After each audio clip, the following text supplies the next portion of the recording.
ಶ್ರೀ ಗುರು ಬಸವಲಿಂಗಾಯ ನಮಃ. ಇಂದಿನ ಬಸವಣ್ಣನವರ ವಚನ ಹೀಗಿದೆ. ಭೂಮಿಯೊಳಗೆ ನಿಧಾನವಿದ್ದುದ ಅಂಜನವುಳ್ಳವರು ತೋರಿರಯ್ಯ. ಅಂಜಲು ಬೇಡ ಕಂಡ ಮನದಲ್ಲಿ ಸಂದೇಹವ ಮಾಡದಿರ. ಜಂಗಮದೊಳಗೆ ಲಿಂಗಯ್ಯನಿದ್ದಾನೆಂದು ನಂಬುಗೆಯುಳ್ಳಡೆ ತೋರುವ ಕೂಡಲ ಸಂಗಯ್ಯ. ಈ ವಚನದ ಸಾರ ಹೀಗಿದೆ. ಅಂಜನವುಳ್ಳವರು ಭೂಮಿಯಲ್ಲಿ ಹುದುಗಿಕೊಂಡಿರುವ ನಿಧಿಯನ್ನು ತೋರಿಸುತ್ತಾರೆ.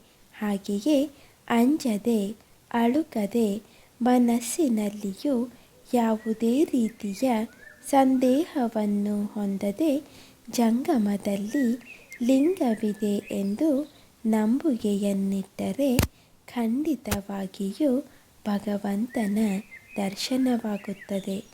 ಜಂಗಮದಲ್ಲಿ ಲಿಂಗವಿದೆ ಎಂಬ ಅಚಲ ನಂಬಿಕೆಯೇ ಅಂಜನವಿದ್ದಂತೆ ಎಂಬ ಬಸವಣ್ಣನವರ ಭಾವ ಅವರ ಈ ವಚನದ ಮೂಲಕ ವ್ಯಕ್ತವಾಗಿದೆ.